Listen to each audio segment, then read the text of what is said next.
Bonjour à tous et à toutes. À titre exceptionnel, le maire a dû s'absenter urgemment et donc conformément à l'article L22-17 du Code général des collectivités territoriales, je le remplace pour la présidence de notre assemblée qui était, puisque je suis la première, dans l'ordre du tableau. Je vais d'ailleurs me permettre d'avoir une pensée respectueuse pour monsieur le maire aujourd'hui, qui est une journée par là dans le cadre d'équipements territoriaux aux équipements scolaires. Donc, je ne pense pas que ça donne lieu à rémunération. D'accord. Et donc et l'autre décision que vous vouliez... Oui, pardon, c'était la 881. On se demandait quelle était l'adresse. Monsieur Barthez. Madame Bernardi est absente et a donné pouvoir à monsieur Morgenthaler. Monsieur Chavigné. Présent. Madame Pichon. Présent. Monsieur Vasse. Présent. Madame Gassman. Présent. Madame Afiane. Marie Curie m'a donné son pouvoir. Zouir Agachaoui est absent et il a donné son pouvoir à monsieur Djengou. Madame Chauchard est absente et elle a donné son pouvoir à madame Pichon. Monsieur Morgenthaler. Monsieur Adama Sissoko. Monsieur Djengou. Monsieur Diabira. Madame Yapo. Madame Naït Amara. Monsieur Normand. Madame Beaumont est absente et elle a donné son pouvoir à monsieur Vasse. Monsieur Touzelou. Martine Kleinbaum est absente et elle a donné son pouvoir à monsieur Normand. Madame Thibault. Elle va arriver. Monsieur Jean Douby.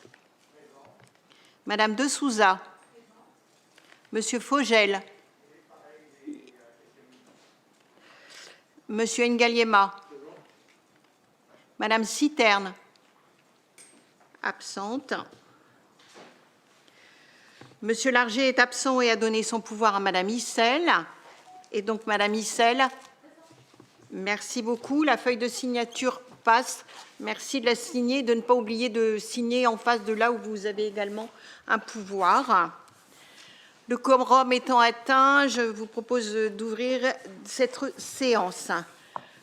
Monsieur Chavigné, vous acceptez d'être secrétaire de séance? Tout à fait. Merci beaucoup. Et donc, on va passer à l'ordre du jour. Et le premier ordre du jour est l'approbation du procès-verbal du dernier conseil municipal du 16 décembre 2021. Est-ce qu'il y a des remarques?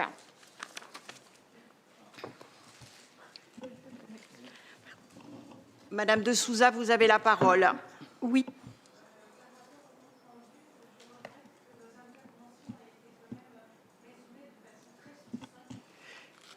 J'entends que ce n'est qu'un compte-rendu et pas un procès-verbal.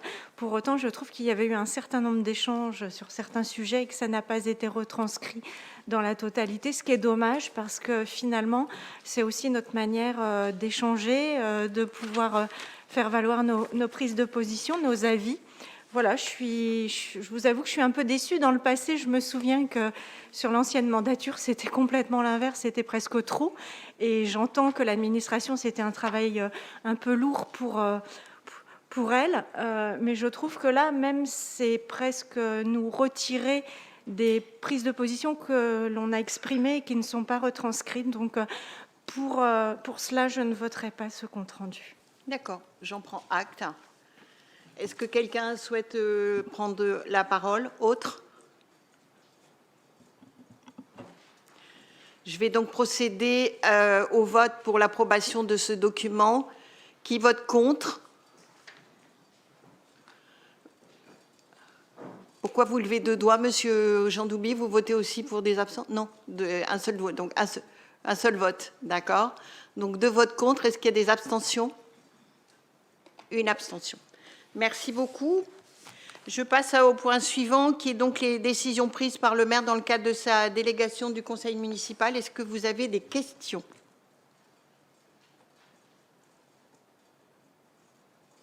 Non? Il n'y a pas de vote là. Non, il n'y a pas de vote. Non. Et puis ensuite, donc, il y a les décisions prises dans le cadre de ces délégations concernant GPS, les décisions prises par GPSEA. Est-ce que vous avez des questions concernant GPSEA? Monsieur Fogel et Madame Thibault, bonjour et bienvenue. Est-ce qu'il y a des questions concernant Madame Issel, vous avez la parole. Je vous la donne. Appuyé. Oui, ça marche. Bonsoir déjà. Alors j'ai deux questions. Une sur la décision 881. Est-ce qu'on peut savoir quelle est l'adresse des lieux à Boissy pour lesquels le droit de préemption a été abandonné? Et dans la foulée, les décisions 889 et 900 relatives à l'occupation de la piscine par le collège Bernard Palissy, on se posait la question de savoir si cela rapportait de l'argent à la commune ou pas. Non, je pense que c'est dans le cadre d'une convention d'occupation, voilà, dans le cadre d'équipements territoriaux aux équipements scolaires. Donc, je ne pense pas que ça donne lieu à rémunération. D'accord. Et l'autre décision que vous vouliez... Oui, pardon, c'était la 881. On se demandait quelle était l'adresse des lieux à Boissy où le droit de préemption avait été abandonné. Alors, je n'ai pas rouvert le document. J'avais noté 881. Alors, je n'ai pas les réponses. Très honnêtement, je voudrais d'ailleurs m'excuser parce qu'effectivement, même si je maîtrise beaucoup de dossiers, je ne maîtrise pas tout. En l'absence de Monsieur le maire. Donc, Madame Issel, je vous propose qu'on puisse vous faire une réponse par écrite à cette question. C'est parfait. Merci. Merci beaucoup. Est-ce qu'il y a d'autres questions?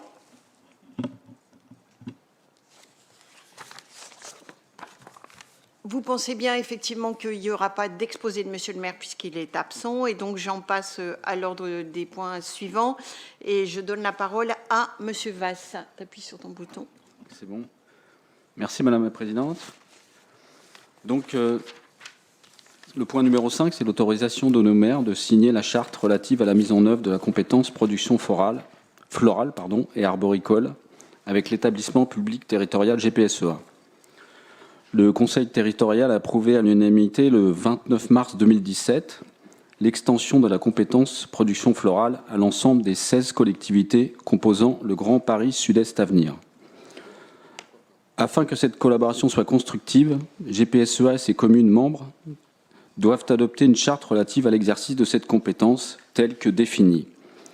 La production ou l'acquisition des plantes, des arbustes et des arbres nécessaires aux espaces verts publics existants ou à créer sur le territoire, et le financement des installations, équipements et matériels nécessaires à la production et à la livraison des végétaux.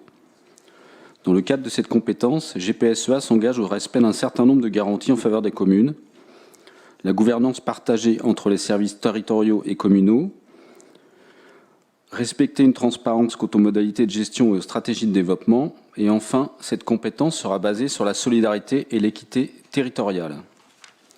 Cette charte précise donc les modalités d'application et définit les engagements réciproques.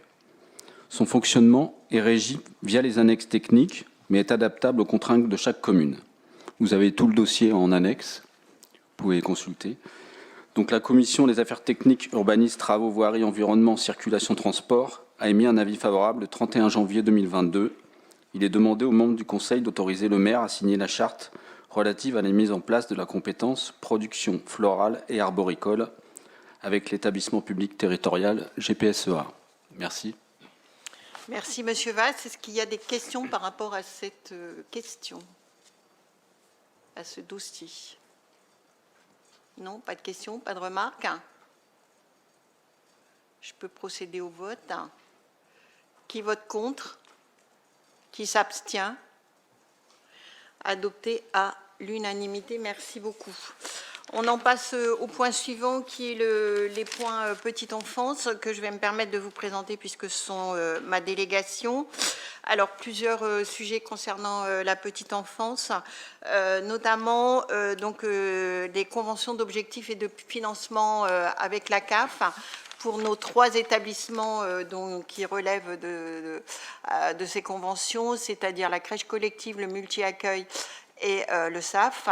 Les 3 conventions sont identiques pour l'ensemble des établissements. Ça nous permet de percevoir la PSU, la prestation de faire payer aux parents la PSU, la prestation de service unique.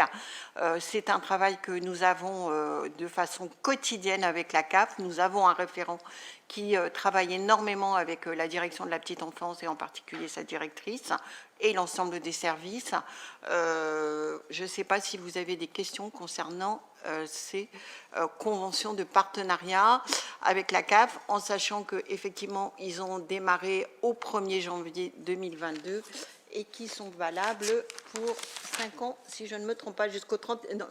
Non, 3 ans, jusqu'au 31 décembre 2025. Est-ce que vous avez des questions ?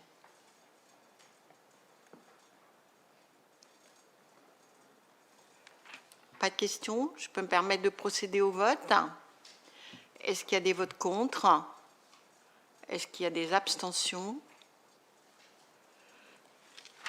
Le projet, les conventions, la signature pourra donc être à l'unanimité.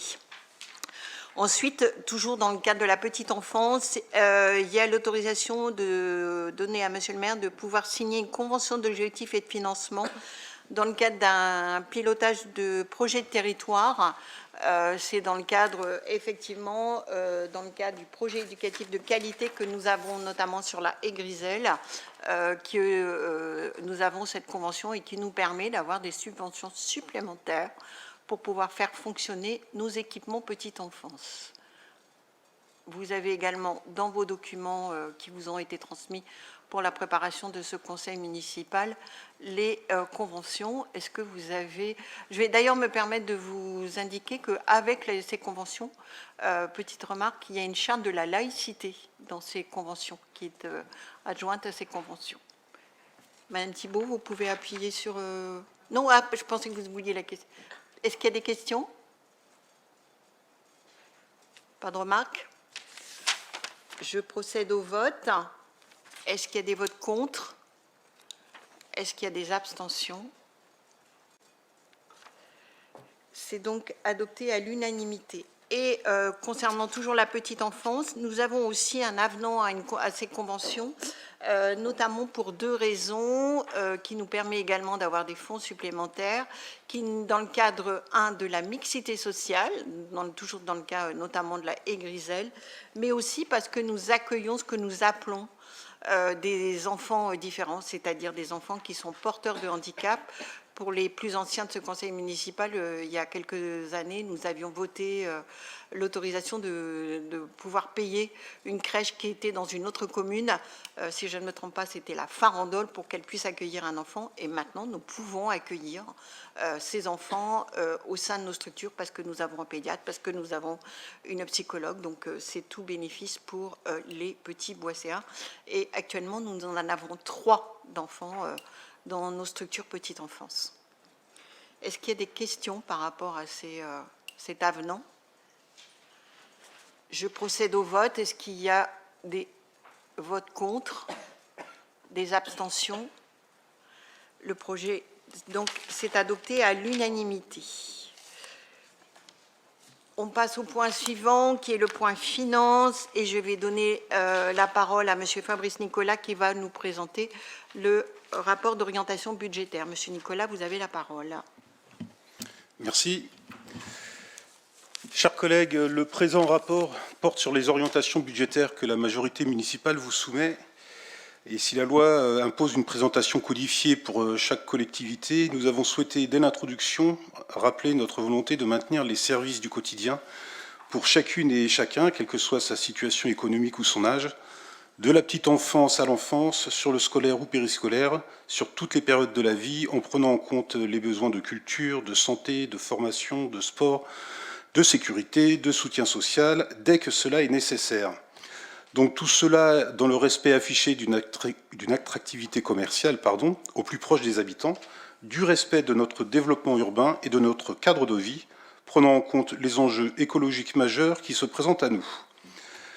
Nous pouvons ainsi souligner tout ce que la municipalité a mis en place et continue de mettre en œuvre pour assurer la reconnaissance du travail de nos services municipaux, ainsi que leur évolution vers de nouvelles manières de faire, Je prendrai comme exemple le télétravail, par exemple, mais aussi ce qui est développé pour répondre à certaines formes de désengagement de l'État. Je prendrai par exemple la fermeture des guichets de la Poste, de la trésorerie de proximité. Nous avons donc ouvert, nous, un guichet postal hier et un accueil France Service aujourd'hui, et à chaque fois dans une dimension plus importante que nous le présentaient les services de l'État, eux qui sont bien loin de nos réalités de terrain. Ça, c'était l'introduction.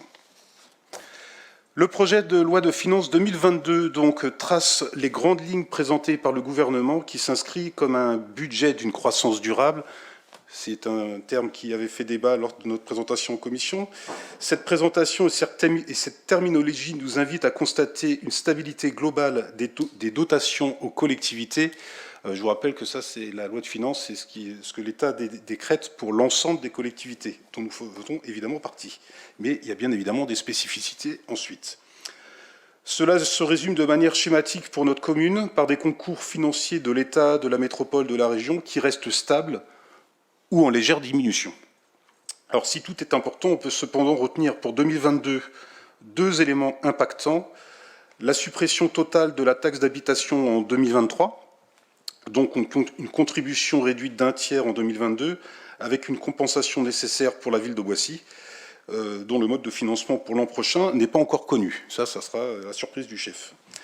Mais il y a également l'automatisation du FCTVA. Le FCTVA, c'est le remboursement en partie que l'État prodigue à la ville sur ses investissements, qui signifie que ce sont nos services maintenant qui vont saisir les opérations ouvrant droit à cette compensation par l'État.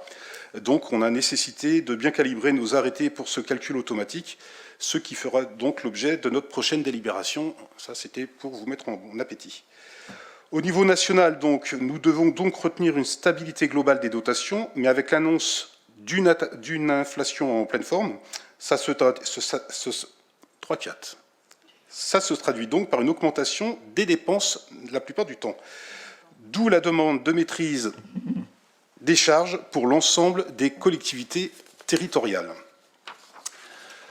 Pour notre commune de Boissy-Saint-Léger, cette maîtrise est affichée et recherchée depuis de nombreuses années, mais il faut quand même en tirer quelques constats.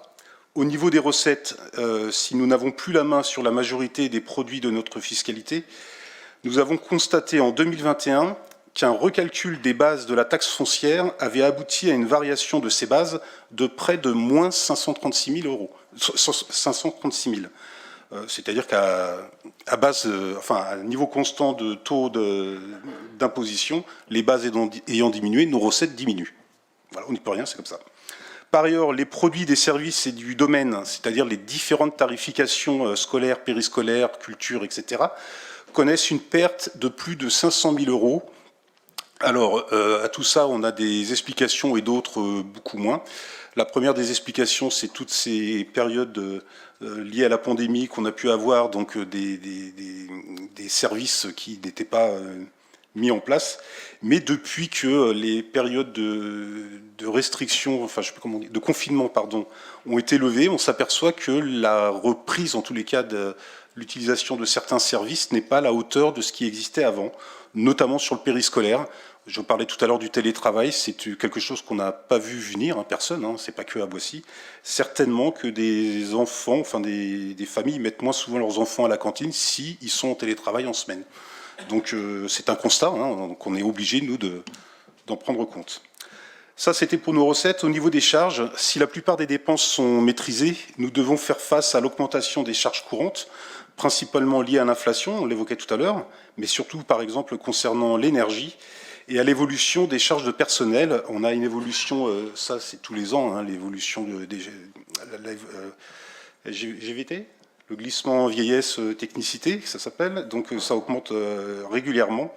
Et en fait, nous avons aussi négocié à Boissy la mise en place d'accords salariaux avec la mise en place de ce qu'on appelle les 1607 heures.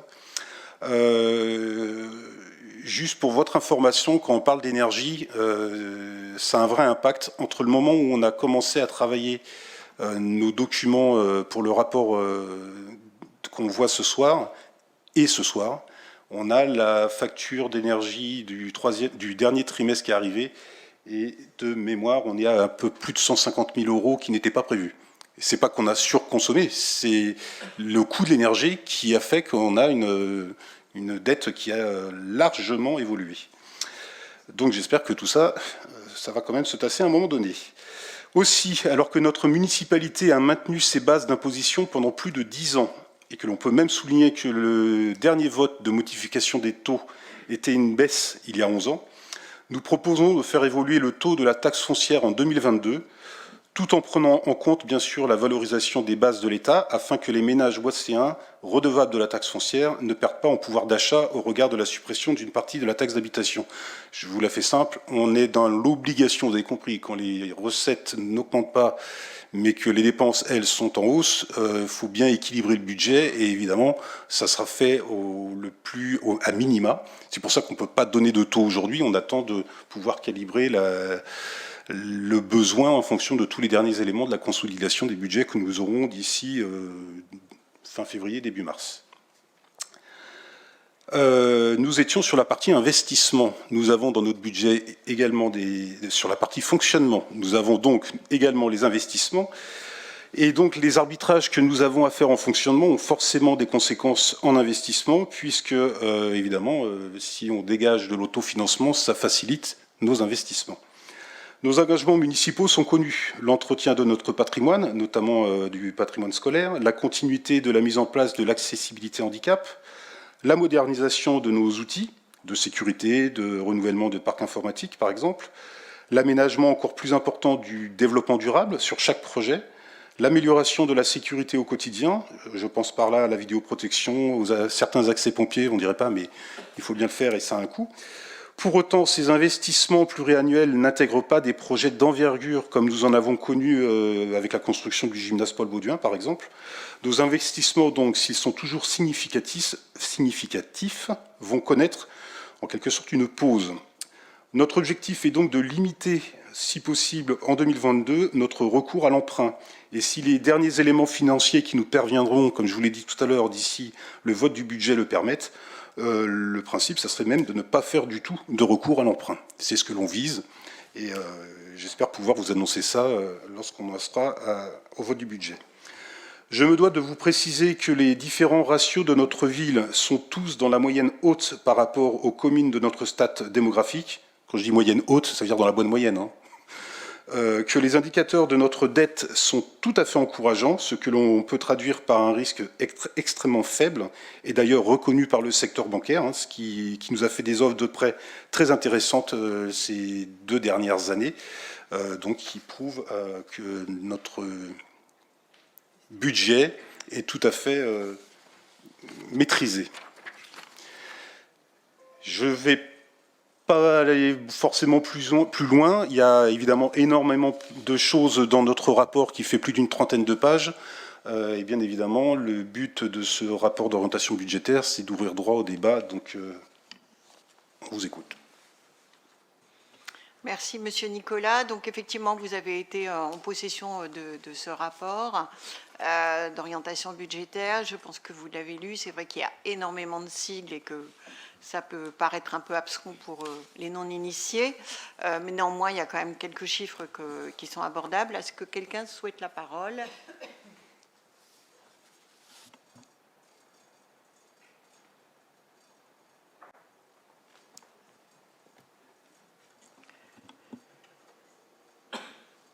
Monsieur Fogel, vous avez la parole, je vous écoute. Merci. Effectivement, comme Monsieur le maire adjoint le disait, c'est un document qui fait plus de 30 pages. J'ai rarement vu un document aussi lourd, aussi épais. Mais inversement, j'ai rarement vu un document aussi creux et où il nous manque autant d'informations. Vous nous bombardez de chiffres, et ça j'y reviendrai dans quelques instants. Plus de la moitié du document concerne des informations nationales. Donc c'est très intéressant pour notre culture, mais pas pour Boissy-Saint-Léger. Nous n'avons aucune information concernant le budget fléché vers les services. Donc j'ai hâte d'en être au budget, puisque forcément on va voter, il y en aura de ces informations-là, mais ça serait bien nous sommes dans un débat d'orientation budgétaire, de citer des services et donc de citer les budgets, que ce soit de fonctionnement ou d'investissement, par service. Ça donne une image et évidemment une orientation des dépenses que vous voulez faire sur les services de la municipalité. Il n'y a pas un seul service. On a quelques informations sur les investissements, mais comme c'est des investissements pluriannuels, on ne sait pas qu'est-ce que vous avez prévu pour 2022, donc aucune information. Concernant les ratios, alors effectivement, on a une page 25, mais on ne doit pas lire les mêmes chiffres, monsieur le maire adjoint, parce que ne serait-ce que le premier ratio, les dépenses réelles de fonctionnement par rapport à la strate, nous sommes juste à 50% au-dessus de la strate. Donc c'est quand même, on dépense un petit peu plus que les autres de la commune de la même strate. Vous vous targuez d'avoir un endettement tout à fait satisfaisant. Donc si vous descendez un petit peu, vous avez l'encours de la dette. Ben, on est au-dessus de la moyenne nationale de la strate, donc c'est pas extraordinaire. La strate, la moyenne est à 869, on est à 989. Alors c'est pas démentiel, mais faut savoir dire les choses telles qu'elles sont. On est au-dessus de la moyenne. Mais c'est pas étonnant, puisque l'an passé, vous avez voté plus de 3 millions d'emprunts. Donc j'étais intervenu l'an passé pour vous rappeler que c'est juste le double des années, entre guillemets, normales, puisqu'on empruntait entre 1,5 million et 1,7 million chaque année, de manière plutôt linéaire. L'an passé, 3 millions. Alors, on sait pourquoi. Il y a notamment le gymnase Baudouin. C'est une explication. Donc j'ai envie de dire, heureusement que cette année, vous ne prévoyez aucun emprunt, même si c'est marqué quand même 500 000 € dans le rapport. Donc c'est pas zéro, c'est qu'il y a quand même 500 000. Donc c'est la moindre des choses de revenir à un niveau correct, puisqu'on sait bien que la ville doit emprunter, et chaque année, la ville rembourse. Mais il ne faut pas dire, ce qu'il faut dire, c'est les choses réelles. On les explique, on n'est pas obligé d'avoir des ratios extraordinaires ou des chiffres extraordinaires. Il faut juste expliquer pourquoi. On n'est pas complètement stupide, on sait qu'un gymnase, ça coûte, et on peut avoir un pic de dépenses, d'investissement, ça s'explique, on le comprend, on peut même le voter. Mais il ne faut pas dire ce qui est faux. Vous avez dit des choses, monsieur le maire adjoint, qui ne sont pas réelles. Donc s'il vous plaît, on a des chiffres, les ratios, moi ça m'intéresse, vous n'avez pas de chance parce que j'aime les chiffres, il faut dire les choses telles qu'elles sont. Vous avez des dépenses d'équipement brut, on tombe à 15%. C'est pas non plus folichon par rapport aux années précédentes. Vous n'avez pas parlé de ça. Alors c'est vrai qu'après une année de Paul Baudouin, on peut moins investir, mais il faut le dire. Il faut être honnête, on est entre nous, on est adultes. Donc dites les choses correctement et sincèrement. Sincèrement, c'est des chiffres, j'invente rien, ce sont bien vos chiffres, c'est les vôtres. Je les prends tels que et je les commente. Donc, s'il vous plaît, donnez-nous des chiffres par service, parce que c'est quand même plus intéressant, de fonctionnement, d'investissement, et dites juste la vérité par rapport à vos projets et par rapport aux chiffres qui sont fort intéressants. Mais on sait les lire, on sait les analyser. Je vous remercie. Merci, Monsieur Fogel. Je vais me permettre de vous répondre d'une façon générale et je redonnerai la parole à Monsieur Nicolas pour répondre sur les points techniques.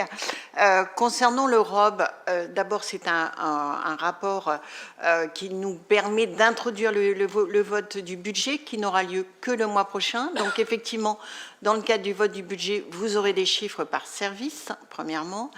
Deuxièmement, le document ROB répond à une obligation et doit correspondre à des critères auxquels nous avons répondu.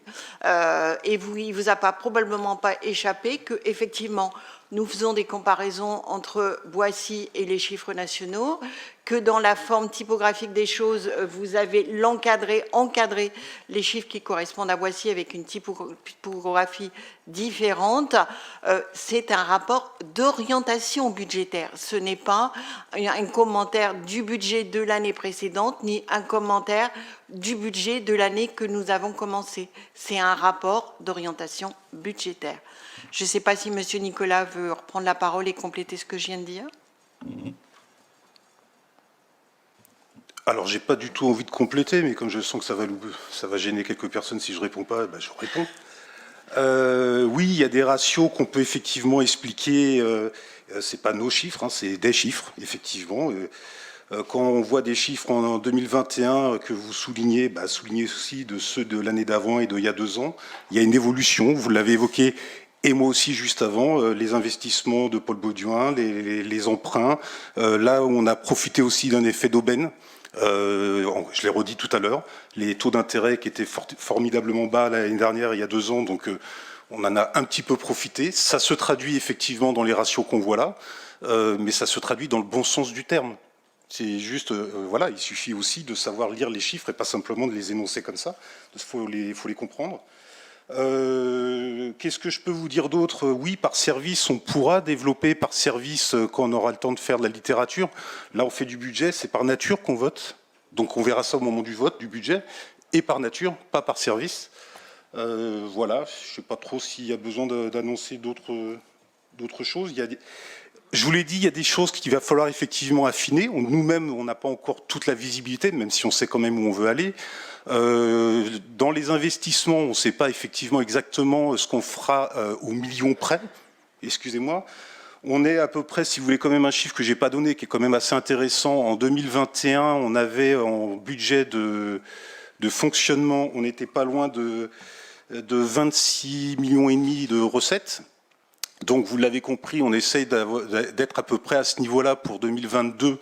Et pour y arriver, il y aura peut-être besoin de cet ajustement au niveau notamment des taux d'imposition sur la taxe foncière. Voilà, ça vous donne un petit peu la nature, la hauteur de ce qu'on est capable de faire.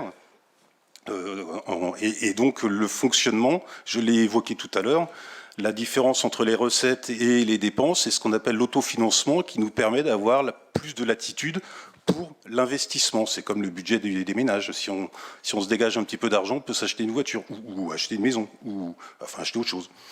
C'est un peu le même principe. Et si on arrive à en dégager suffisamment d'autofinancement, on n'aura pas besoin d'emprunter. Je n'ai pas dit qu'on ne le fera pas, j'ai dit qu'on n'aspire pas à ça. C'est ce qu'on aimerait, c'est de ne pas le faire, justement parce que ça ne se gère pas d'une année sur l'autre, le budget, mais c'est pluriannuel. Et si vous regardez les ratios, non pas de cette année ou de la projection 2022 qui n'est absolument pas figée, si vous regardez un petit peu comment on fonctionne depuis 5 ou 6 ans, là, bah, vous verrez que tout ça se tient. Voilà. Monsieur Touzelot, vous avez souhaité la parole et je vous la donne. Je vous remercie. Chers collègues, au début de la crise sanitaire, nous avions collectivement alerté des conséquences économiques et sociales que cette crise pouvait engendrer. 2 ans après, celles-ci ne sont plus seulement des prévisions, mais une réalité subie par une grande majorité de la population.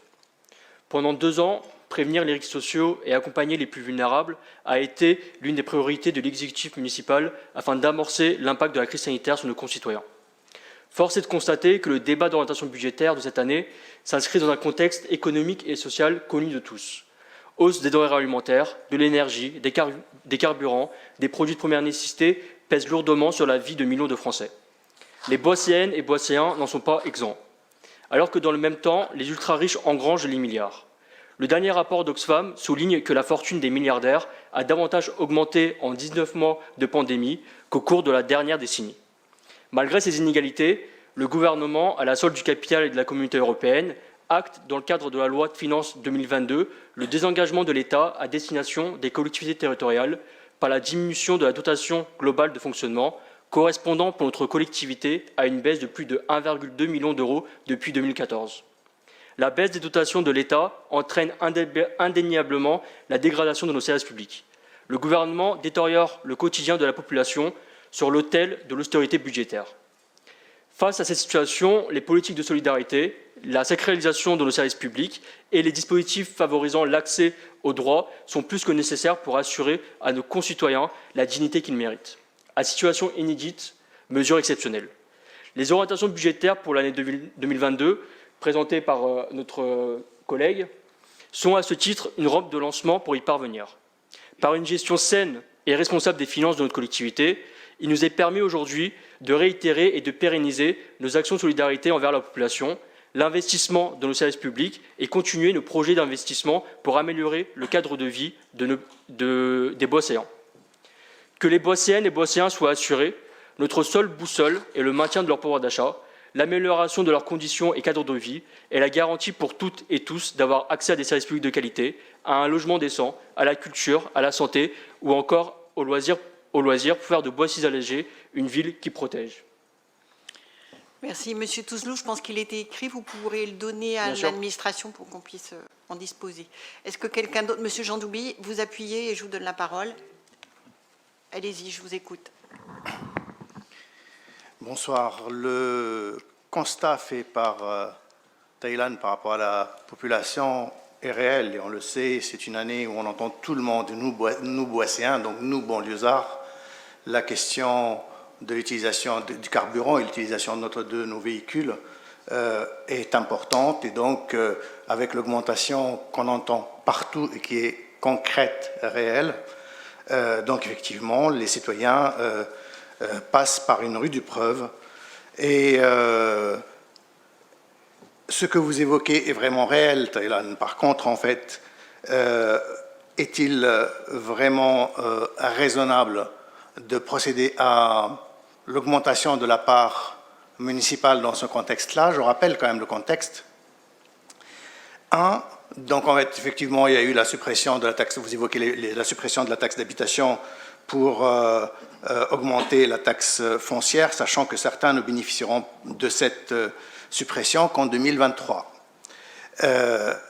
Et la deuxième chose, la ville a hérité de la part départementale de la taxe foncière qui a été déjà largement réévaluée et donc la ville reçoit quand même à ce titre-là une recette supplémentaire.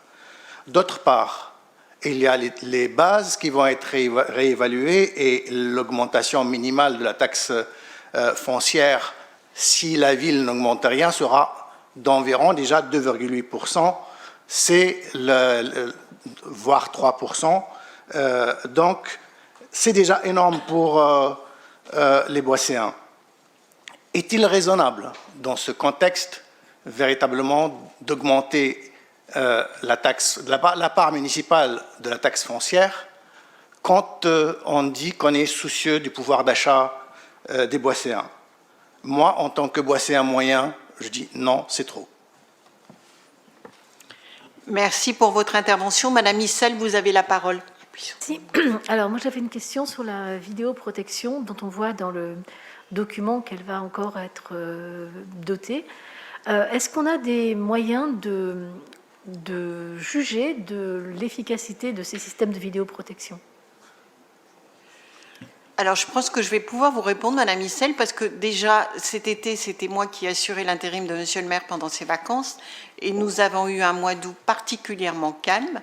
Cet été, au 14 juillet et au 31 décembre, nous n'avons eu aucune dégradation dans la haie Griselle, ce qui n'était pas le cas les années précédentes.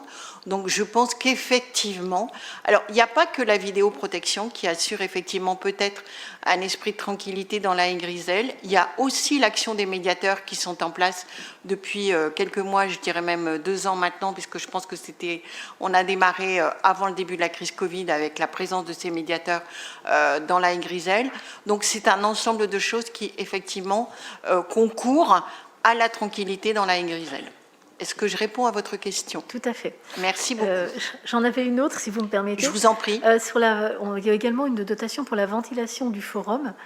Alors, j'ai l'impression qu'on avait déjà voté ça l'année dernière, donc j'ai un peu de mal avec cette ventilation. J'ai l'impression que ça revient depuis que je suis ici. On parle toujours de la ventilation du forum. Alors, il y a peut-être eu des études qui ont été faites avant, au préalable. Et puis qu'il y a eu donc des études qui ont été faites au préalable, et puis effectivement aussi la crise Covid font que on est quelquefois obligé de reporter certains projets en raison des conditions de la pandémie. Okay. Voilà. Merci. Qui souhaitait? Monsieur Chavigné, vous avez la parole également. Appuie sur ton bouton. Merci. Oui, merci. Le rapport d'orientation budgétaire, nous le savons tous, donc, est un prélude à la discussion qui suivra sur le vote du budget, et il est l'occasion à chaque fois de voir se manifester, on va dire, quelques interventions de nature politique. Il est normal, à ce titre, que l'opposition puisse développer une argumentation remettant en cause la perspective d'une évolution donc du taux qui sera appliqué sur l'augmentation de la taxe foncière. Mais je voudrais, dans ce cadre, rappeler ce que je fais à chaque fois. C'est facile, et on est tous d'accord pour dire que nous souhaiterions tous, au maximum, compte tenu des circonstances que nous subissons et dont nous ne sommes pas les premiers responsables, par rapport à un cadre national et par rapport, comme l'a rappelé M. Touzelot, le cadre que nous impose l'Union européenne, nous souhaiterions tous, au minimum, relativiser les impacts qui nous sont nécessaires. Nous sommes tenus, vous le savez bien, de vous présenter un budget à l'équilibre. Donc, Monsieur Jean Doubi, même si je suis sur le fond d'accord avec votre intervention, vous devez aller au bout de celle-ci et nous dire, dans ce cadre, quelles perspectives vous envisagez, soit pour augmenter les recettes, soit pour diminuer les dépenses. Et à ce titre, quel secteur vous souhaiteriez voir diminuer? Sinon, votre intervention, elle est facile. Tout le monde la comprendra, tout le monde l'acceptera, mais elle ne va pas au bout d'une démarche politique responsable. Merci, Monsieur Chavigné. Monsieur Ngaliema, si je ne me trompe pas, vous aviez demandé la parole et je vous la donne. Excusez-moi, votre nom avait disparu de mon écran. Je vous la donne. Bonsoir tout le monde. Effectivement, je partage complètement les propos tenus par notre camarade Touzelot. En revanche, je suis assez étonné de voir que face à la situation catastrophique qu'il décrit, la solution proposée, l'une des solutions proposées par la majorité est celle d'augmenter le taux d'imposition et du coup accentuer encore une fois la situation qu'il a lui-même décrite. Et donc c'est vraiment quelque chose qui me paraît assez contradictoire. Par ailleurs, j'ai entendu dire que, pour répondre à la question de Madame Isel, que la situation aujourd'hui dans la Griselle est due au fait qu'il y ait la vidéoprotection et le déploiement des médiateurs. Je pense que c'est complètement exagéré et en décalage avec la réalité. Ce qui est sûr, c'est que la vidéoprotection contribue à pouvoir résoudre rapidement des actions ou des faits commis quand elles sont enregistrées. En revanche, la situation aujourd'hui n'est en rien liée ni à la présence des médiateurs et encore moins à la vidéoprotection. Et on verra, le temps pourra effectivement vous démontrer que je pense qu'il y a une colère qui, d'ailleurs, comme partout dans beaucoup de quartiers populaires où les gens sont dans des situations de précarité, de misère et qui gardent cette colère et qui prennent sur eux.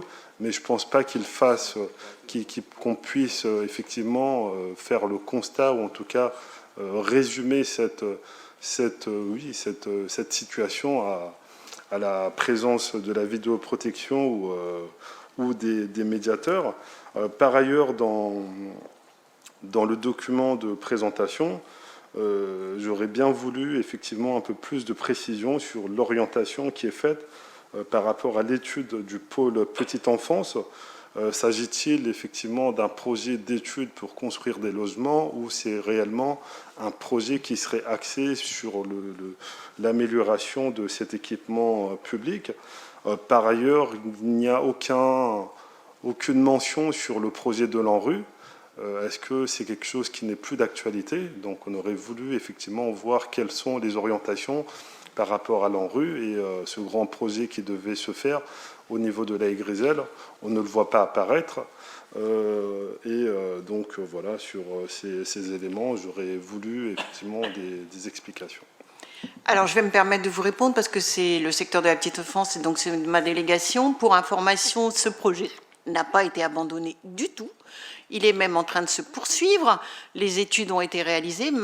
Par contre, nous ne sommes pas seuls maîtres de ce projet, puisque dans ce cadre de ce projet, il y a aussi la PMI qui est concernée, et la PMI est un service départemental, et donc le département participe également à ce projet. Mais effectivement, il y a bien un projet qui va avoir lieu, qui va démarrer prochainement avec une rénovation et même une construction d'une nouvelle crèche collective avec 6 berceaux supplémentaires par rapport à ce que nous avons actuellement. Le centre social va également bénéficier de nouveaux locaux. La PMI va également bénéficier de nouveaux locaux. Et donc, effectivement, c'est un projet qui va démarrer, mais il y a eu des études. On a déjà réfléchi sur ce projet. Les services ont été concernés, ont été consultés. Et donc, ça va commencer probablement dans le cadre de la ZAC Le Charmeret également. On va poursuivre ce projet dans les mois et en tout cas probablement à la fin de l'année, voire au début de l'année prochaine, démarrer ce projet concernant la petite enfance. Vous vouliez compléter Il y a ce projet ou pas? Non, pas dans le bâtiment qui va être construit, qui sera dans le prolongement de la MEF qui existe actuellement, il n'y aura pas de logement, il n'y a pas lieu de construire de logement, ce sont uniquement des locaux qui seront à destination de services, crèches collectives, SAF, PMI et centre social. D'accord. Aucun logement supplémentaire, hormis ceux de la Charmeret, si je comprends Absolument, en tout cas dans ce projet. Monsieur Jean-Duby, je vous invite à appuyer sur votre bouton pour que je puisse vous donner la parole. Je vous la donne. Oui, juste en commission, monsieur le maire a précisé qu'il y aurait un bâtiment de logement et il a dit que c'était pour l'équilibre de l'opération, il y aura bien des logements. Il y aura bien des logements et donc c'est une information qui me vient de monsieur le maire et pas d'ailleurs.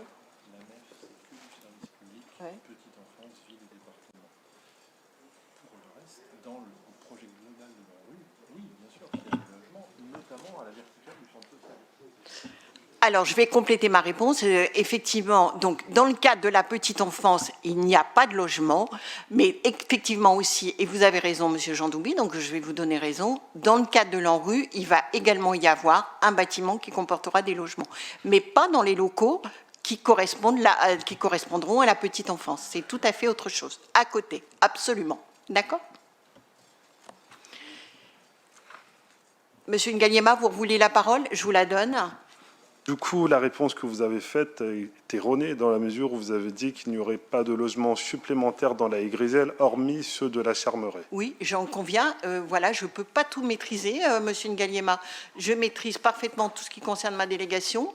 L'administration vient de compléter, et j'ai complété ma réponse, et j'ai admis mon erreur. Donc, je vous prie de l'accepter. Non, il n'y a pas de remise en question, mais c'est important de souligner parce que j'ai posé cette question dans la mesure où, effectivement, d'ailleurs, le projet de la Charmeret, où nous avons plus de visibilité depuis plusieurs mois, le chantier semble stoppé. Par ailleurs, rajouter un logement, enfin un bâtiment ou des logements supplémentaires dans ce quartier où les problèmes qui sont liés, même si vous semblez penser que les médiateurs et la vidéosurveillance semblent avoir tout réglé, mais je suis pas du tout convaincu. Je pense qu'on est en train d'accentuer les problématiques de ce quartier en pensant que les logements vont tout régler. C'est tout à fait dommage d'amplifier les problématiques en rajoutant, en pensant qu'on peut décréter la mixité, parce que l'objectif, finalement, quand on entend, pour avoir effectivement été en amont du projet, et d'ailleurs m'être opposé, c'est qu'on pense qu'on peut décréter la mixité, mais la mixité, elle ne se décrète pas. Ce sont les conditions de vie, ce sont le cadre de vie qui font que les gens qui sont peut-être d'une autre typologie seraient intéressés de pouvoir s'installer dans ce quartier. Or, aujourd'hui, rien n'est fait dans ce sens. Donc, c'est très bien d'avoir installé les caméras de vidéoprotection, mais encore, il faut qu'il y ait un suivi et surtout comment dirais-je, une police qui puisse effectivement faire ce travail, une police municipale qui puisse être présente dans le quartier pour assurer un travail de proximité, bien évidemment, de prévention. Ce n'est pas du tout le cas. Donc aujourd'hui, on installe des caméras qui serviront encore une fois que pour les enquêtes, mais elles n'auront pas vocation à prévenir, et encore moins à essayer de contrecarrer éventuellement des projets que nous dénonçons tous, je pense aussi autour de la table.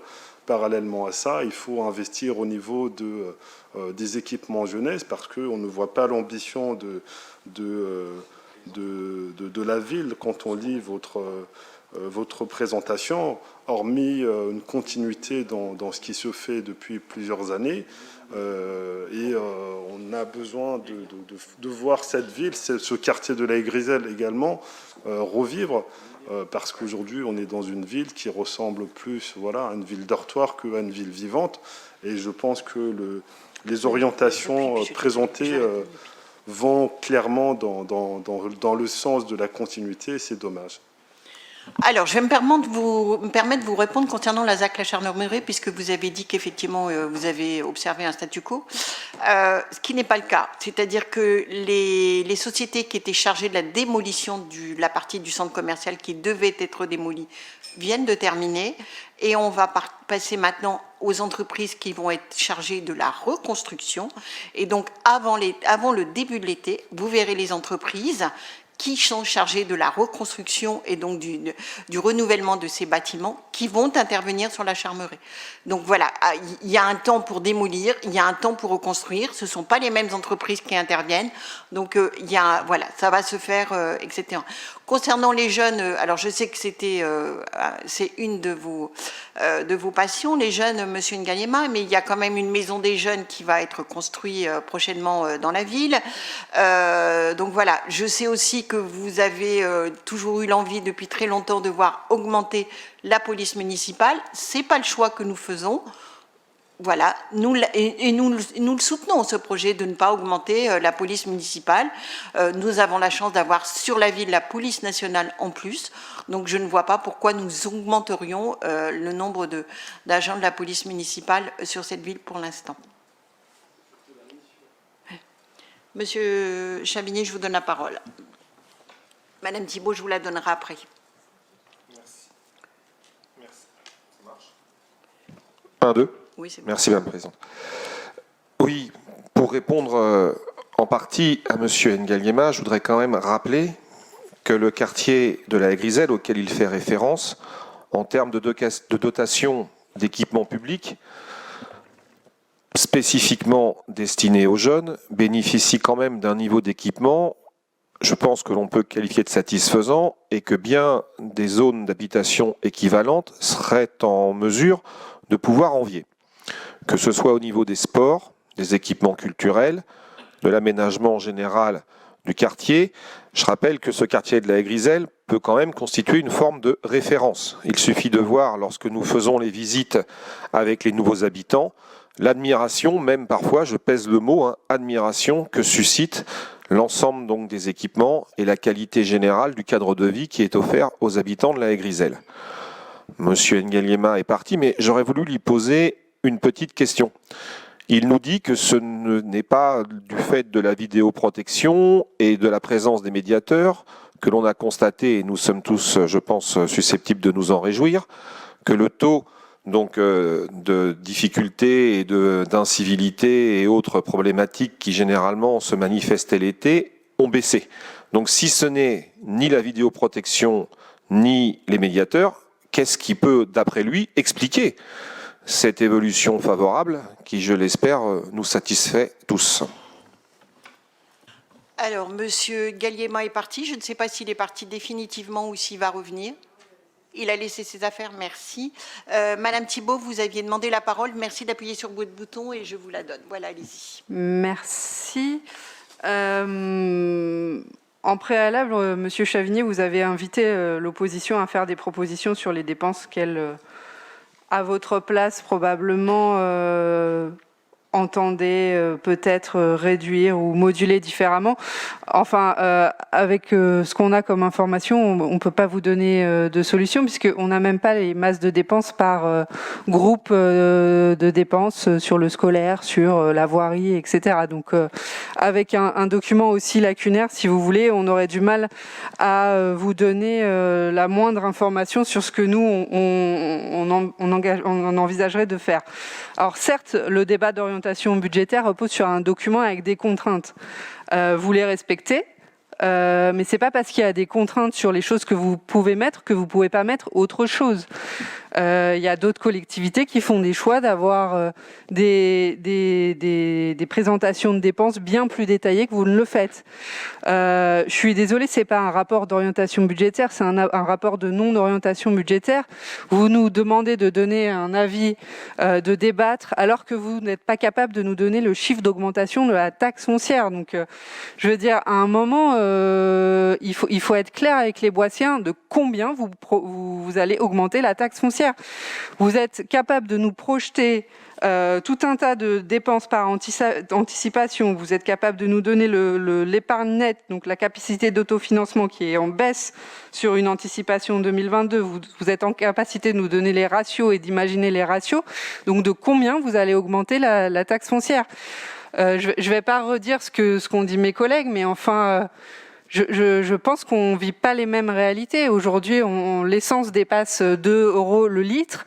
Monsieur Nicolas, vous avez parlé tout à l'heure de l'augmentation des frais liés à l'énergie, mais pour les Boissiens, c'est exactement la même chose. C'était sûrement pas l'année d'augmenter la taxe foncière. Donc voilà, vous nous donnez rien dans ce débat d'orientation budgétaire qui puisse nous rassurer et qui puisse vraiment nous dire où vous voulez aller. Vous nous donnez une liste extrêmement faible des équipements, des dépenses d'investissement. Je suis désolée, c'est absolument pas comme ça qu'on construit un rapport d'orientation budgétaire. Moi, j'en mène un pour une collectivité en ce moment. Je suis capable de donner des chiffres beaucoup plus à jour que cela. Certes, j'entends, il y a des chiffres qui ne sont pas connus, on est d'accord. Et c'est pareil pour l'ensemble des collectivités. Je veux dire, mais maintenant, moi, ma question principale, c'est de combien vous allez augmenter la taxe foncière ? Merci, Madame Thibault. Monsieur Nicolas, vous voulez lui répondre ou pas? Je vous donne la parole. Et Monsieur Chandoubi, je vous donnerai la parole après. Par rapport à tout ce que j'ai entendu, juste 2-3 petites précisions quand même. Il paraît qu'on a des choses qui viennent du département qui fait que maintenant on a plein d'argent et tout. Donc il faut juste rappeler qu'il y a tout un mécanisme financier qui a été mis en place avec la suppression de la taxe d'habitation qu'on ne perçoit plus. Donc il y a des compensations, il y a même des coefficients correcteurs qui sont mis en place, et puis c'est tout un vaste communicant de ce qu'avait le département qu'on touche maintenant, enfin bref. Donc il n'y a pas plus qu'avant ou je ne sais pas trop quoi, parce qu'il y a quand même des grosses incohérences qui ont été annoncées, donc c'est pas aussi simple que ça. Ce qu'il a été dit en commission et qu'on peut effectivement reconfirmer ici, c'est que si nous sommes dans cette nasse de devoir toucher au taux, je rappelle juste, parce que ça a été effacé d'un trait de plume, que ça fait plus de 10 ans que ça n'a pas évolué, que ça stagnait, on n'a rien touché du tout. Je vous expliquais juste avant que les bases ont, elles, diminué par un calcul savant financier qu'on ne maîtrise pas. Donc oui, la situation a changé, et donc il faut bien qu'on voit comment on rectifie tout ça. Donc, il y a l'inflation qui fait que les bases vont augmenter un petit peu. Eh bien, un petit peu beaucoup avec l'inflation, effectivement. Ça, on en a conscience. Donc, il faut absolument maîtriser ce qui va se passer pour les quelques Boisséens qui payent encore une partie de la taxe foncière, parce que on ne parle pas de tous les Boisséens non plus. Et donc, il a été dit en commission, et donc je peux le rappeler là, qu'on serait aux alentours de 1,02, c'est ce qu'on espère, et c'est à peu près tout ce que nous, on pourrait proposer. Et je crois même que monsieur le maire avait donné à titre d'information que sur un bien moyen immobilier, ça pourrait vouloir dire, avec le cumul d'augmentation des bases et du taux de la ville revalorisé, on pourrait arriver à une augmentation comprise entre 70 et 80 euros à l'année. Voilà à peu près où on en est. J'espère que ça vous convient comme chiffre un peu plus précis. Merci, monsieur Nicolas. Monsieur Jean Doubi, vous aviez demandé la parole. Oui, merci, Madame la Présidente. Vous avez, concernant le chantier de la ZAC La Charmeraie, vous avez dit que tout va bien, qu'il n'y a aucun problème. J'en prends acte. Sauf que ce n'est pas du tout les informations qui circulent en ville.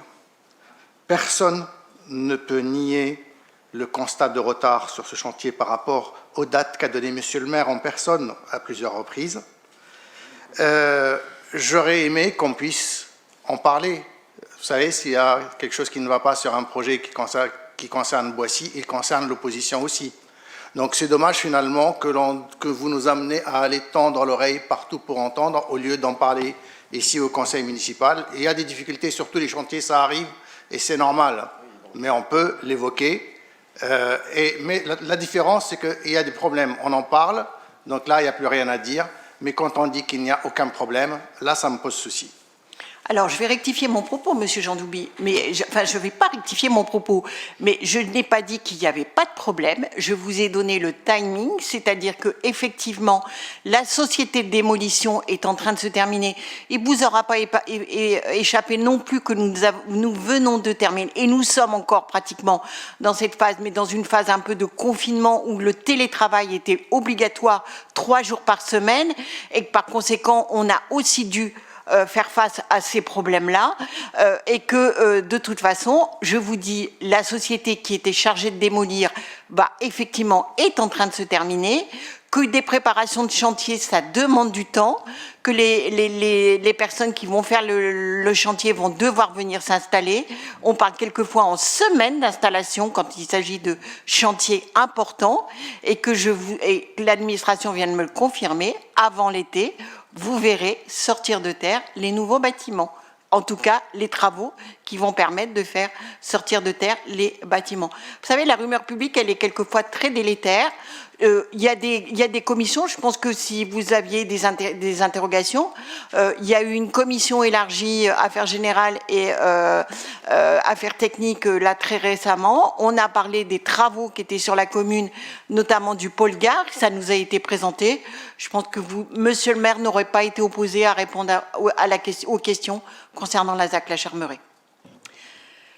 Monsieur Galliema, je vous donne la parole. Oui. Vous évoquiez effectivement l'étape de démolition, mais je vous confirme que ça fait depuis plusieurs mois que la démolition a été effective et terminée et qu'il n'y a plus aucun mouvement sur le chantier. Donc, est-ce que c'est dû à un retard ou à un problème, ou c'est tout à fait le calendrier normal qui était prévu pour ce chantier? C'est ça la question. C'est dans un calendrier normal. Et deuxièmement, il y a des choses qui se voient, il y a des choses qui ne se voient pas. Mais je vous confirme qu'il n'y a pas de problème sur ce chantier. Okay. Madame Issel, vous aviez demandé la parole? Alors c'est Monsieur Fogel, je vous la donne. Oui. Merci. 2 petits points, si vous voulez, Madame la Présidente. Un petit point technique concernant... la virgule. Concernant les emprunts, ça fait une bonne décennie qu'on entend que il ne faut pas hésiter à emprunter puisque les taux sont bas. Les taux sont bas. On s'aperçoit que l'inflation repart un petit peu, donc les taux risquent de remonter un petit peu. Donc la question précise, c'est que même si nous n'avons que 17,7% d'emprunts à taux variables, est-ce qu'il est prévu de les passer en taux fixe? Et deuxième petit point qui n'a rien à voir, je vous rappelle que les études qui sont financées par la commune doivent être présentées au conseil municipal pour être rapportées, ce que vous ne faites jamais. Donc je vous demande, par exemple, pour une, sachant qu'il y a eu des études qui ont été faites par rapport à l'ancien tribunal derrière la mairie de Boissy, où en est l'étude, puisque ça fait au moins 3-4 ans qu'on finance chaque année soit des petits montants, soit des montants plus importants que l'an passé. Donc savoir où est l'argent, est-ce que l'argent a été dépensé, et qu'est-ce que révèle cette étude. Vous devez rapporter au conseil municipal, celle-ci comme toutes les autres. Merci. Merci, Monsieur Fogel. Monsieur Nicolas, je vous donne la parole concernant la réponse sur les emprunts. Monsieur Fogel. Alors, il y a plusieurs types d'emprunts, ça ne vous a pas échappé. Il y a des queues de comète, là. Il y a 2-3 petites choses qui sont les plus ennuyeux pour nous tous, mais qui sont en fin de vie. Je vais les annoncer comme ça. Hein. Ça représente à peine 6% des montants totaux de nos emprunts. C'est vrai qu'il y a aussi des taux, des emprunts variables. C'est pas les plus sécures. Ils sont quand même pas trop mal et on les gère au mieux. C'est un héritage de l'ancienne municipalité, donc on fait comme on peut. Voilà. Oui, parce que les emprunts, ça se fait pas sur 2 ans, hein, ça dure un petit peu. Merci, Monsieur Nicolas. Alors, concernant les études sur l'ancien tribunal, alors je sais qu'il y a effectivement eu des études, mais je vous rassure, il n'y a rien de définitif. On est effectivement dans des études pour savoir ce que nous allons faire d'un point de vue très concret. Vous ne manquerez pas d'être informés. Clairement, nous avons effectivement l'envie de pouvoir avoir un nouveau pôle administratif sur le haut de la ville pour remplacer un peu ces différents services qui sont égrenés dans des bâtiments, voilà, en plus pas toujours, je pense en particulier au celle qui est à l'étage, quand vous avez une poussette d'enfant, c'est quand même pas très facile pour les mamans. Voilà, donc nous avons effectivement l'envie d'avoir un nouveau pôle administratif qui pourrait se situer sur cet endroit-là, mais rien n'est définitif. Le mandat n'étant pas encore terminé, nous n'en sommes même pas encore à la moitié, donc voilà, on ne manquera pas de vous tenir informés quand on aura effectivement fini complètement les études et pris des décisions concernant ce nouveau pôle administratif. Est-ce que quelqu'un souhaite encore la parole concernant ce rapport d'orientation budgétaire ?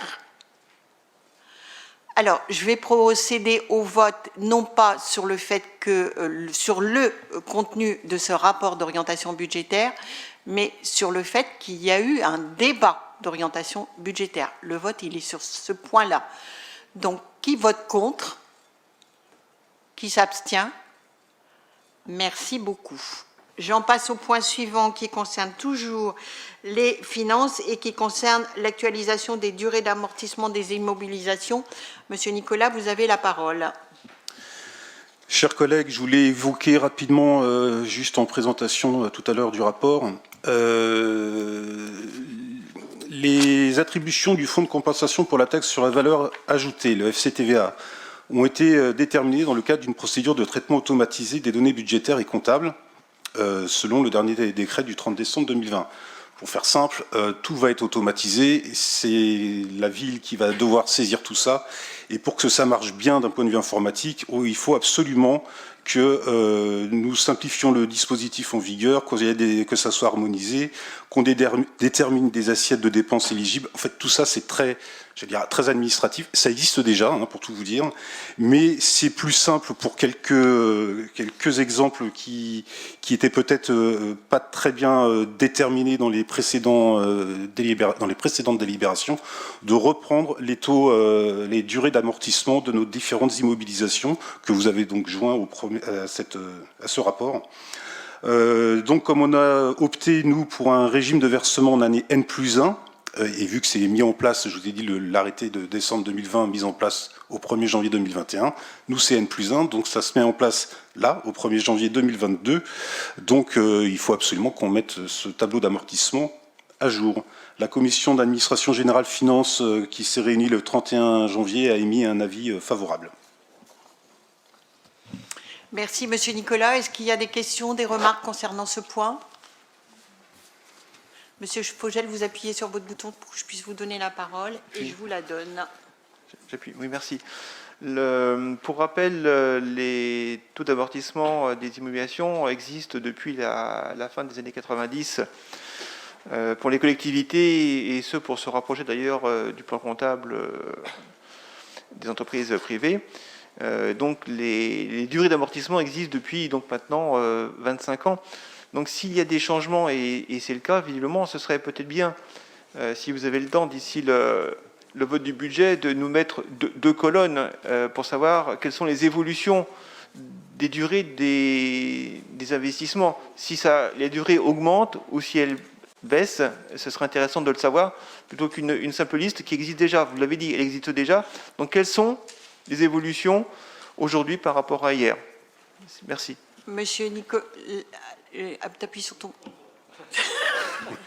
Je vous donne la parole, monsieur Non, Nicolas. alors, tout à fait, ça existe depuis, non seulement depuis plusieurs années, mais c'est déjà en place via le Trésor public. Maintenant, ça va être automatisé et ça doit passer par nos services.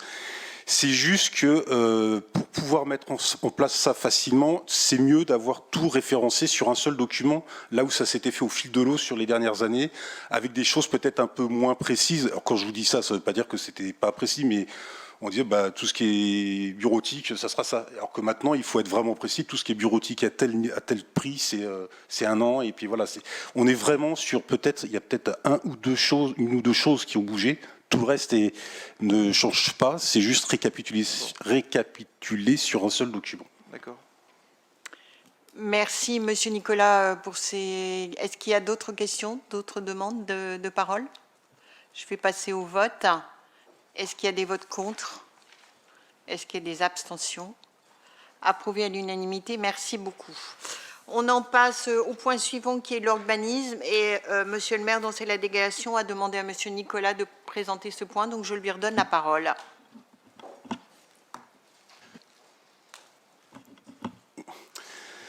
Chers collègues, le présent rapport porte sur le contrat de relance du logement entre l'État, le PT GPSEA et notre ville. Dans le cadre du dispositif France Relance, une aide a été mise en place par l'État de 350 millions d'euros, au total, pas pour nous, pour soutenir la production de logements neufs. Si ce dispositif était automatique en 2021, il évolue vers une contractualisation en 2022. Pour nous, ce dispositif ne se traduit par aucun caractère contraignant. Les objectifs de production de logements sont d'ores et déjà fixés dans le cadre du programme de l'habitat, auquel nous sommes subordonnés et depuis quelques années déjà. C'est-à-dire en gros que le fait d'avoir des logements qui se construisent sur Boissy, alors avec je crois que c'est du 31 septembre 2021, 1er septembre 2021. 1er septembre 2021, jusque-là, c'était 31 août 2022. Donc, vous voyez, c'est déjà largement engagé. Les permis de construire qui ont été délivrés peuvent nous ouvrir droit à des financements. Donc, on propose juste d'autoriser à monsieur le maire de signer ce contrat de relance pour permettre de toucher 1 500 € par logement ayant fait l'objet d'une autorisation d'urbanisme délivrée sur la période que je viens de vous donner. Encore une fois, c'est des choses qui existent. C'est un effet d'aubaine, on va dire. Donc, c'est possible, on y va. Pour que votre information soit complète, ça nous correspondrait si la ville était éligible et elle va être éligible à une recette de 225 000 € en moyenne pour l'année concernée. Donc, ce n'est pas anodin sur notre budget. Est-ce qu'il y a des questions? Est-ce qu'il y a des remarques? Je passe au vote. Est-ce qu'il y a des votes contre? Des abstentions? Merci à vous. On en arrive au dernier point de ces conseils municipaux, qui sont donc les ressources humaines que je vais me permettre de vous présenter, étant donné que ce sont ma délégation. Le premier point qui est effectivement l'actualisation du tableau des effectifs. Alors, une première chose, on va créer un poste d'attaché à temps complet. On a décidé de mettre en place une nouvelle organisation au centre social. Vous le savez probablement, mais le directeur du centre social avait une double casquette qui était à la fois chargé de la politique de la ville et de la direction du centre social.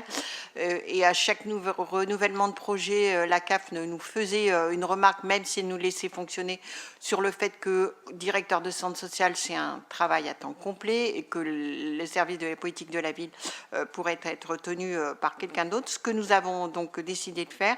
Donc il faut que nous créons, donc c'est le directeur du centre social actuellement qui va prendre la direction de la politique de la ville, hein, ce qui est chargé de mission concernant la politique de la ville, et il nous faut recruter un nouveau directeur de centre social, et pour cela nous allons donc créer un poste d'attaché à temps complet. Ensuite, dans la liste des postes que vous avez de créer, il y a un poste, j'attire votre attention sur le poste de rédacteur, avec en parallèle la suppression du poste d'adjoint administratif.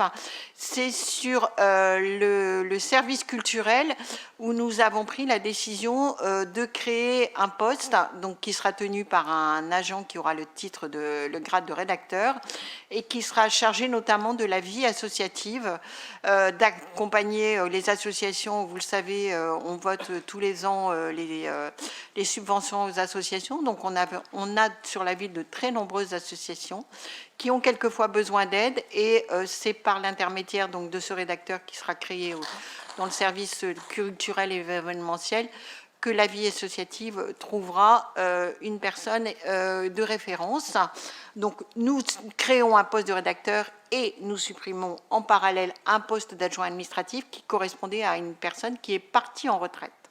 Et les missions qu'assurait l'adjoint administratif ont été dispatchées, ventilées sur d'autres personnes au niveau du service culturel. C'était notamment toute la réservation des salles. Ensuite, l'ensemble des créations et des suppressions de postes correspond à des avancements de grade.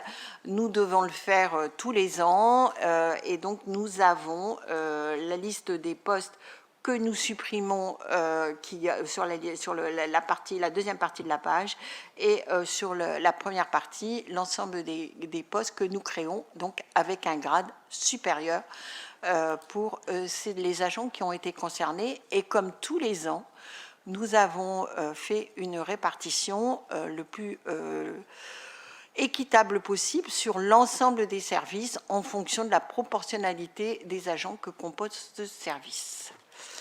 Voilà. Est-ce que vous avez des questions à poser?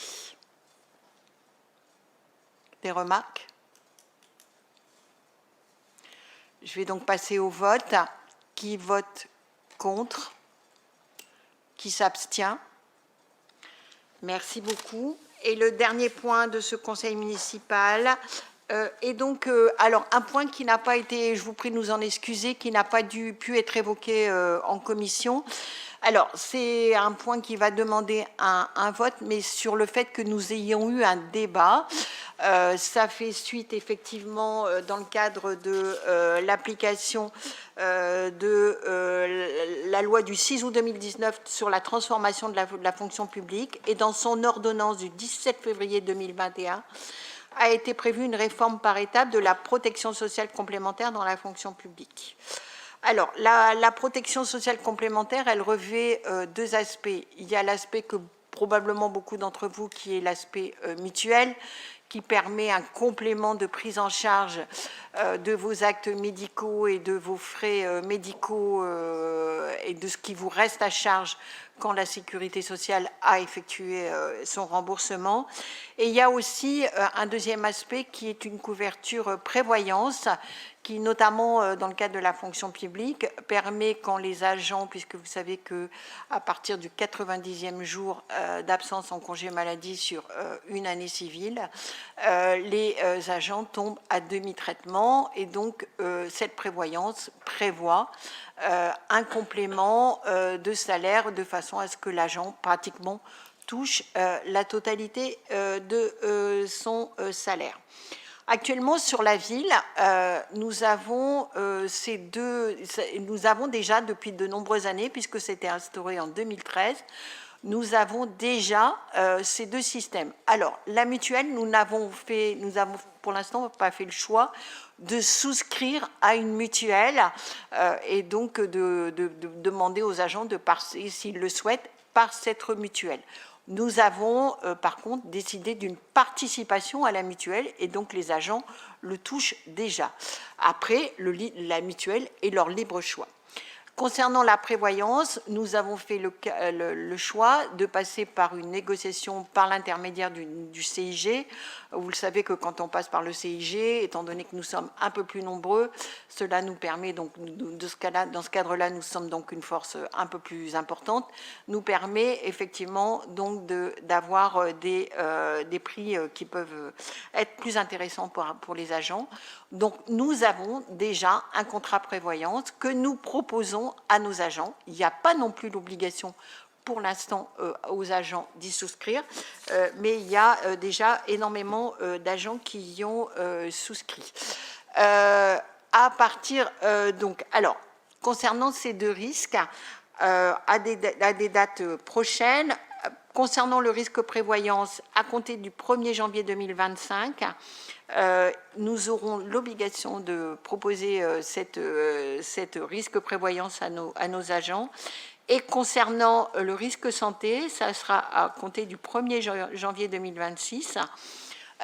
Donc, effectivement, nous avons un tout petit peu de temps et nous allons probablement encore aussi demander au CIG de négocier pour l'ensemble des collectivités qui dépendent du CIG, puisque tout le monde est concerné, de négocier avec des prestataires qui nous permettront effectivement et donc voilà. Alors concernant la mutuelle, il y aura donc 3 choix possibles, soit de participer et d'être protégé par la mutuelle de la ville, soit d'avoir une mutuelle qui aura reçu un label, c'est-à-dire qu'elle sera reconnaissable et qu'on sait qu'elle donne un trou de couverture qui sera intéressant, soit effectivement des contrats qui seront à adhésion facultative.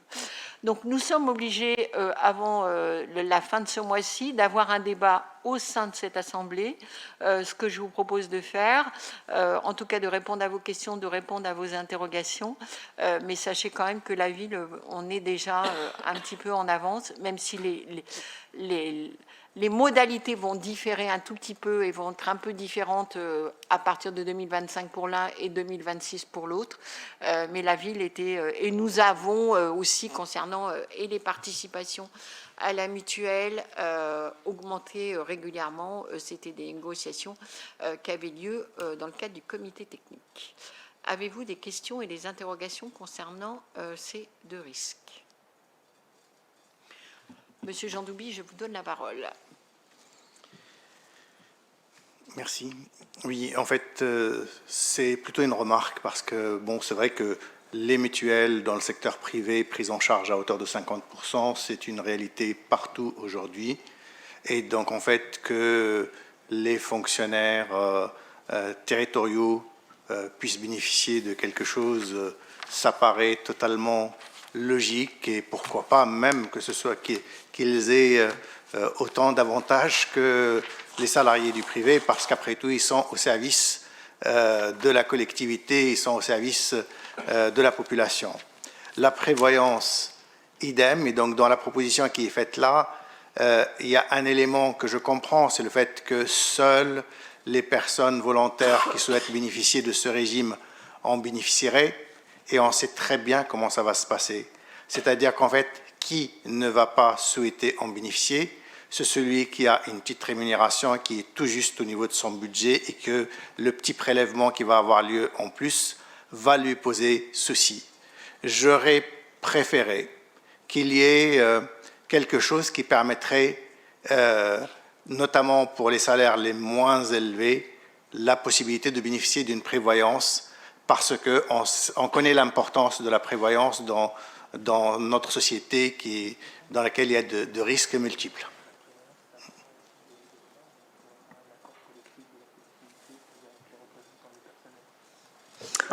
Alors, je vais me permettre de vous apporter une précision, Monsieur Jean Doubi, concernant la prévoyance.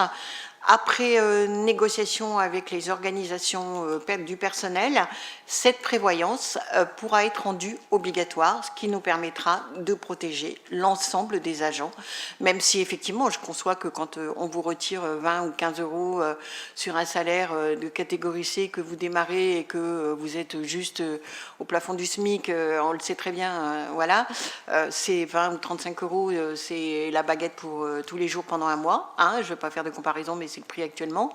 Voilà, donc, mais effectivement, ça, c'est toujours un risque. Alors, il faut mesurer le risque. On dit toujours, ça ne vous arrivera pas, ça arrivera aux autres. Mais un pépin de santé, c'est pas quelque chose qui est prévisible.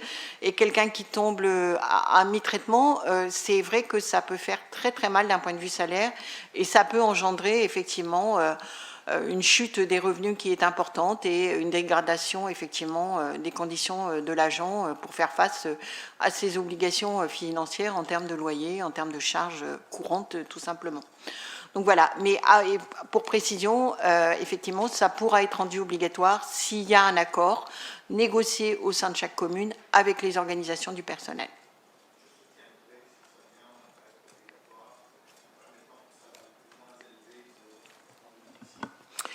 On verra à ce moment-là, avec, vous savez qu'il y a des élections professionnelles à la fin de l'année, donc on sera amené à discuter avec les organisations du personnel qui seront présentes à ce moment-là, au moment de la mise en place. Est-ce qu'il y a d'autres remarques? Est-ce qu'il y a d'autres questions? Donc je répète, hein, il n'y a pas le fait d'approuver ou de ne pas approuver, il faut juste voter sur le fait que nous ayons eu effectivement un débat concernant ces deux allocations. Est-ce qu'il y a des votes contre, des abstentions? Merci beaucoup. J'en ai épuisé l'ordre du jour. Il y a une question de Madame Issel et je lui cède la parole. Madame Issel, voulez-vous appuyer sur votre bouton de façon à ce qu'on puisse vous donner la parole et je vous laisse poser votre question. Merci beaucoup. Alors, en septembre 2018 ou 2019, j'ai un petit doute sur l'année, l'épicerie qui fait le coin entre le boulevard de la Gare et la rue Chirol a fermé pour cause de travaux. La semaine dernière, un ami m'a appris qu'il avait croisé le gérant qui lui a annoncé la réouverture du magasin en mars prochain. Cette information, si elle constitue plutôt une bonne nouvelle, m'amène cependant à me poser plusieurs questions. Lorsque l'épicerie a fermé, c'était très pénalisant pour les habitants de ce secteur, car nous n'avions plus de commerce alimentaire à proximité, à part Casino. Mais depuis, 3 magasins se sont ouverts. Intermarché rue de Paris en janvier 2021, puis plus récemment, G20 et Franprix, boulevard de la Gare. On peut se réjouir de ce dynamisme, cependant, y aura-t-il suffisamment de clientèle pour tous ces commerces concurrents, en particulier pour une petite épicerie qui ne pourra probablement pas s'aligner sur les tarifs de la grande distribution? Le risque n'est-il pas de voir une ou plusieurs de ces enseignes fermées, ou qu'elles périclitent toutes plus ou moins, faute d'une clientèle suffisante pour une offre trop importante, ce qui pourrait nous ramener à une situation de déficit en commerce de proximité? Plus précisément, ma question est la suivante. Quelles sont les règles pour l'installation d'un magasin et est-ce que la ville a un droit de regard, un avis à émettre lors d'un projet d'implantation sur le territoire communal? Je vous remercie. Merci Madame Issel, je vais me permettre de vous répondre. Alors, pour répondre d'abord à une première interrogation concernant le local qui était effectivement occupé par une épicerie au préalable, ce ne sera pas une épicerie qui va rouvrir, mais c'est un boucher, c'est une boucherie avec le même propriétaire, avec la même personne, mais c'est une boucherie qui va ouvrir. Par contre, alors, concernant votre question concernant les règles pour l'installation d'un magasin, d'une manière générale, la dynamique commerciale d'un territoire est régulée par des acteurs privés de l'économie. Ainsi, la cession des fonds artisanaux, des fonds de commerce, des baux commerciaux s'opère entre opérateurs sans que la ville ait à intervenir. Cependant, une concurrence exacerbée ou, à l'inverse, une dynamique atone peuvent profondément déséquilibrer la dynamique commerciale et dégrader la qualité de vie sur un territoire. Ainsi, la loi et la réglementation peuvent permettre au pouvoir public d'intervenir pour garantir une intégration équilibrée des fonctions commerciales dans les villes. Plusieurs cas particuliers peuvent se présenter. Préemption par la commune dans la perspective de rétrocéder le bien à un commerçant ou à un artisan. Le Code de l'urbanisme prévoit l'exercice du droit de préemption des cessions des fonds artisanaux, de fonds de commerce ou de baux commerciaux, dès lors que le conseil municipal a préalablement délibéré pour délimiter un périmètre de sauvegarde du commerce de proximité. Déploiement de foncières commerciales pour faciliter le portage financier d'opérations de préemption, notamment dans les cas où la rétrocession nécessiterait un temps long. Création de réseaux d'acteurs de la ville et du commerce, plateformes d'échange, outils collaboratifs, tant publics que privés, afin de les aider à dégager une vision harmonieuse du développement territorial. Saisine de la commission départementale d'aménagement commercial, qu'on appelle la CDAC. Le Code du commerce prévoit la possibilité que le conseil municipal puisse saisir la CDAC en cas de permis de construire d'un équipement commercial dont la surface est comprise entre 300 et 1000 m². Dans le cas particulier que vous citez, Madame Issel, du centre-ville de Boissy, l'implantation d'enseignes importantes disposant de capacités de politique de potentiels commerciaux, c'est le cas puisque c'est quand même deux entités, à la fois Franprix et G20. Ce ne sont pas des commerces individuels. Ils ont une enseigne, ils ont derrière eux une société reconnue. Témoigne de notre vitalité. Pour autant, dans un tissu aussi mouvant qu'en Île-de-France, ces dynamiques doivent être alimentées en continu. Pour cette raison, la ville est en cours de recrutement d'un manager de ville, de centre-ville, qui permettra à la ville à la fois d'exploiter toutes les ressources de la réglementation, recenser l'ensemble des outils à disposition du territoire, intégrer les réseaux actifs, démarcher les enseignes porteuses, accompagner les commerçants dans une démarche de développement commercial de mise en œuvre d'une activité annexe de type click and collect, lutter contre l'érosion induite par les effets délétères du e-commerce, limiter les cellules trop longtemps vides, favoriser l'implantation de nouveaux commerces.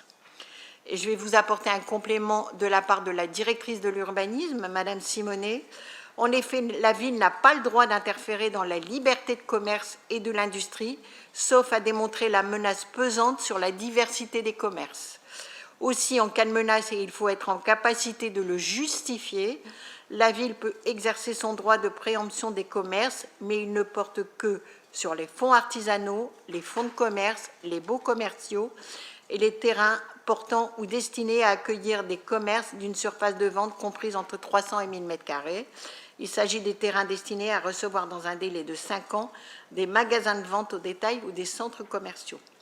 Le droit de préemption commerciale ne concerne donc pas des murs attachés aux fonds de commerce ou artisanal dont la préemption est envisagée. Si tel est le cas, il s'agit d'un droit de préemption urbain, ce qui aurait pu être fait pour Franprix. Cependant, je souhaite attirer votre attention que la ville aurait pu justifier d'un intérêt public ou d'un projet d'intérêt général. Or, la ville ne disposait d'aucun intérêt projet public. Cela représentait un fort risque d'avoir un recours par excès de pouvoir. Voilà ce qu'on pouvait vous répondre.